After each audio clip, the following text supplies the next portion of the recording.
ଜଣେ ତରୁଣ ତାର ମାଆଙ୍କୁ ପଚାରିଲା, ମା ତୁମେ ଏତେ କୋମଳ କାହିଁକି?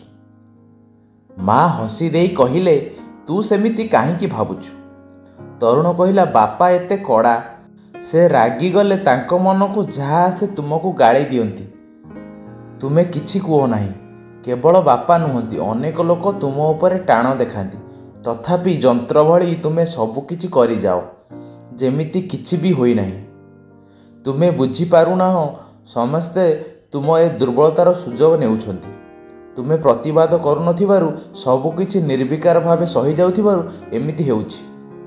ମା କହିଲେ, ମୁଁ କୋମଳ ନ ହୋଇ କଡ଼ା ହୋଇଥିଲେ କ'ଣ ହୋଇଥାନ୍ତା?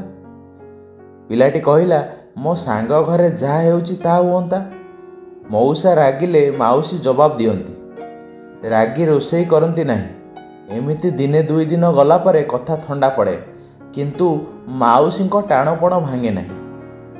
ମା ଧୀରେ କହିଲେ, କୋମଳତାରେ ବି ଗୋଟିଏ ଶକ୍ତି ଥାଏ, କୋମଳତାର ବି ଟାଣପଣ ଥାଏ। ତୋ ସାଙ୍ଗ ଘରେ ଯାହା ହୁଏ ତାହା ତ ଏକ ଅଶାନ୍ତ ପରିବେଶ ସୃଷ୍ଟି କରେ, କିନ୍ତୁ ଆମ ଘରେ ସେମିତି ହେଉ ବୋଲି ମୁଁ ଚାହେଁନା। ମୋ କୋମଳତା ଯୋଗୁଁ ଘରେ ଶାନ୍ତି ବିରାଜମାନ କରେ। କାହା ମୁଣ୍ଡରେ ରାଗ ଅଧିକ ସମୟ ରହିପାରେ ନା। ଯେଉଁ ବ୍ୟକ୍ତି ମୋ ସହିତ ଖରାପ ଆଚରଣ କରିଥାନ୍ତି, ଅନେକ ସମୟରେ ସେ ଅନୁତପ୍ତ ବି ହୁଅନ୍ତି। ସବୁକିଛି ଠିକ୍ ଚାଲିଥିବା ଭିତରେ ବି ହୃଦୟ ପରିବର୍ତ୍ତନ ହେଉଥାଏ। ତେଣୁ କୋମଳତା ଏକ ଦୁର୍ବଳତା ନୁହେଁ। ତୁମେ ଯାହାକୁ ହାରିଯିବା ଭଳି ଦେଖୁଛ, ତାହା ହିଁ ପ୍ରକୃତରେ ବିଜୟ ଲାଭ କରିବାର ଅସ୍ତ୍ର। ଏହାର ବିଶେଷତ୍ୱ ହେଉଛି, ଏଥିରେ କାହାକୁ ନ ହରାଇ ଜିତି ହୋଇଥାଏ।